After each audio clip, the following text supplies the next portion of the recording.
অথবা প্রত্যক্ষভাবে সুদের মধ্যে জড়িয়ে যাবে। যারা সুদ করবে, যারা সুদের সাক্ষী হবে, যারা সুদ লেখালেখি করবে, যারা নাকি সুদের আদান প্রদান করবে, আল্লাহ তাআলা বলেন ইয়া আইয়ুহাল্লাযীনা আমানুত্তাকুল্লাহা ওয়া যারু মা বাকিয়া মিনার রিবা ইন কুনতুম মুমিনিন। হে ঈমানদারগণ, তোমরা আল্লাহকে ভয় করো আর সুদের ব্যবসা, তোমরা সুদের যে কারবার আছে, সুদ যাদের কাছে পাও, এগুলি তোমরা ছেড়ে দাও। ইন কুনতুম মুমিনিন, যদি তোমরা মুমিন হয়ে থাকো। কে বলছেন?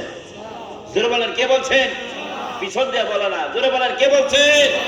আল্লাহ তাআলা বলছেন যদি তোমরা মুমিন হয়ে থাকো, সুদ তোমরা ছেড়ে দাও।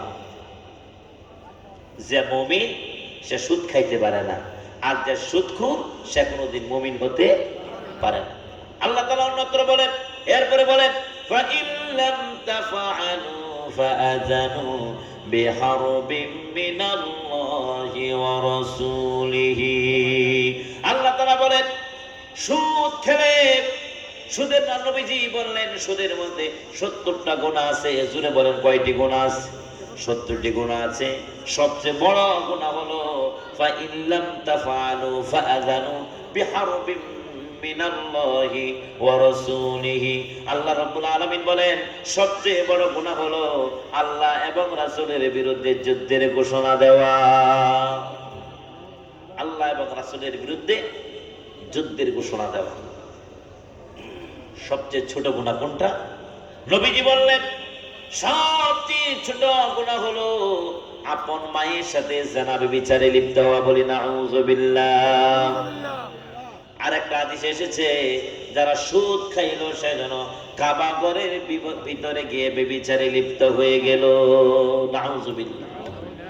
আকিলার রিবা وموكله وكاتبه وشاهدي وقالهم سواء। আল্লাহ নবী বলেন যারা সুদ খাবে, যারা সুদের সাক্ষী হবে, যারা সুদ লেখালেখি করবে, وقالهم سواء, তারা সবাই সমান অপরাধী। এখন আল্লাহ রাসূল যে বললেন ইয়াতি আলান নাসি জামানুন লা ইয়াজতামিউনা ফিল মাসাজিদ লাইসা ফীহিম মুমিন। আল্লাহ নবী বললেন তারা জামাতবদ্ধভাবে নামাজ কায়েম করে নামাজ আদায় করবে, কিন্তু একজন ব্যক্তি মুমিন খুঁজে পাওয়া যাবে না। এখন আমার কথা, আমার হাদিসটার সাথে মিলান।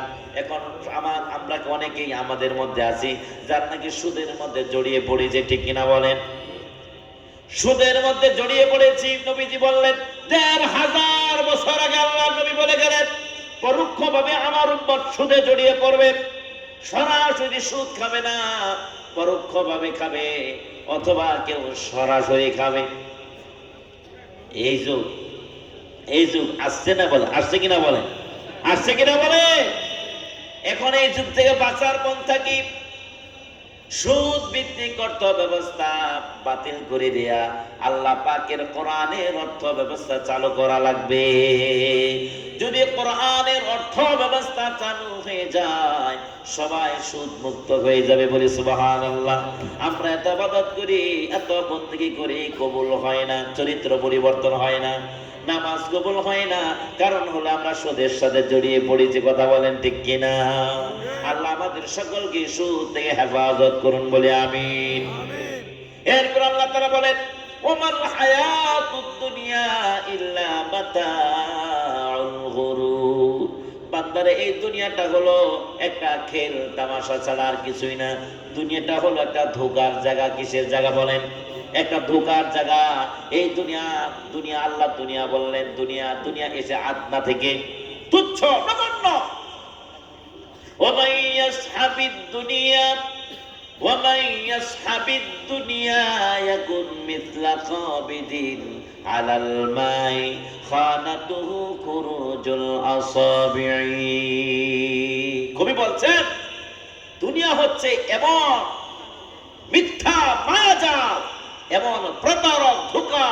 কবি বলতেছেন যে আপনি বালতির মধ্যে পানি নেবেন অথবা সমুদ্রের মধ্যে থাবা মারবেন, থাবা মারার পরে এরকম থাবা দিয়ে হাত উঁচু করবেন। হাত উঁচু করার পরে কোনো পানি থাকবে হাতের মধ্যে? কোনো পানি থাকবে না। এই আঙ্গুলগুলো আপনার সাথে খেয়ানত করলো, বেইমানি করেছে। আপনি হাত পানিগুলো তুলছেন, আপনার আঙ্গুলের ফাঁক ফুকুর দিয়ে কি করেছে? সব পড়ে গেছে, সব পড়ে গেছে। এক ফোঁটা পানি হাতের মধ্যে নেই। কবি বলতেছেন দুনিয়া হচ্ছে এরকম একটা ধোঁকাবাজ। দুনিয়াকে যত ধরতে চাইবে ততই দুনিয়া আপনাকে ধোঁকায় ফেলে দিবে। কোটি কোটি টাকার মালিক এই পৃথিবীতে ছিল, আছে না নাই? তারা কি আছে এখন? এখন যারা কোটি টাকার মালিক তারাও কি সারা জীবন থাকবে? কিন্তু যিনি মানুষের হক নষ্ট করে লক্ষ কোটি কোটি টাকা মেরে হারাম উপায়ে উপার্জন করেছেন, এই উপার্জন করেছেন কোটি কোটি টাকা, এইগুলি সে তো সব ভোগ করতে পারবে না। পারবে? ভোগ করতে পারবে না। চলে যেতে হবে। এই দুনিয়া থাকার জায়গা না। এই দুনিয়া ছেড়ে প্রত্যেককে চলে যেতে হবে।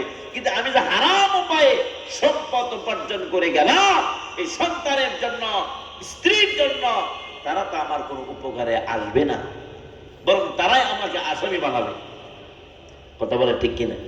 আল্লাহ তাআলা বলেন লা তানফাআকুম আরহামুকুম ওয়ালা আওলাদুকুম ইয়াউমাল কিয়ামাহ।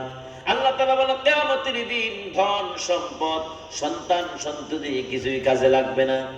ইয়াউমা লা ইয়ানফাউ মালু ওয়ালা বানুন ইল্লা মান আতাল্লাহা বিকলবিন সালিম।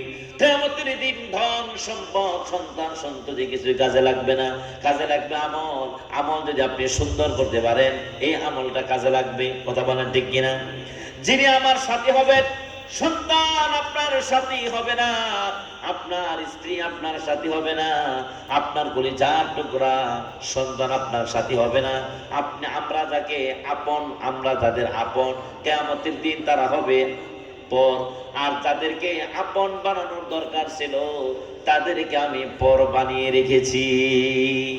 আমার আপন হচ্ছে নামাজ, আমার আপন হচ্ছে আল্লাহর কোরআন, আমার আপন হচ্ছে আল্লাহর বিধান, আল্লাহর কালাম, আমার আপন হচ্ছে যাকাত, আমার আপন হচ্ছে রোজা। কথা বলেন ঠিক কিনা? কিয়ামতের যখন আপনি মানুষ যখন মারা যায়, যখন কবরস্থ করা হয়, তখন চতুর্দিক থেকে মাটি চাপা দেওয়ার জন্য আসবে। যিনি নামাজি হবেন, দিনদার হবেন, পরহেজগার হবেন, নিয়মিত যাকাত আদায় করলো, নামাজ আদায় করলো, কোরআন তেলাওয়াত করলো, এই কোরআনের বিধান অনুযায়ী নিজের জীবনটাকে পরিচালনা করলো, আল্লাহ নবী বলেন কিয়ামতের দিন কবরের মধ্যে চতুর্দিক থেকে কোরআন ইবাদত গুলো গিয়ে হাজির হয়ে যাবে। সুবহানাল্লাহ। একদিকে নামাজ, আর একদিকে রোজা হাজির হয়ে যাবে। একদিকে নামাজ হাজির হবে, আর একদিকে রোজা হাজির হবে, আর একদিকে যাকাত হাজির হবে। একদিকে ইবাদত গুলি চতুর্দিকে হাজির হয়ে যাবে। চতুর্দিকে আপনার ইবাদত গুলি হাজির হয়ে যাবে। এখন যারা নাকি ইবাদত গুলি করে নাই, হাজির হবে কোত্থেকে? হাজিরা করার মতো কাজ করেছে সে? কাজ করে নাই। তাহলে ইবাদত তো করে নাই, হাজির হয় নাই। চতুর্দিক থেকে তাকে চাপা মারবে। চতুর্দিক থেকে কি দিবে? মাটি চাপা দেবে, এমন ভাবে জুড়ে চাপা দিবে আর হাড্ডিগুলি একেবারে পাউডারের মতো মিশে যাবে। বলি নাউযুবিল্লাহি মিন যালিক। এমন কঠিন ভয়াবহ অবস্থা থেকে যদি আমরা বাঁচতে চাই, আল্লাহর ইবাদত করা লাগবে কিনা বলেন? আল্লাহর গোলামি করা লাগবে কিনা বলেন?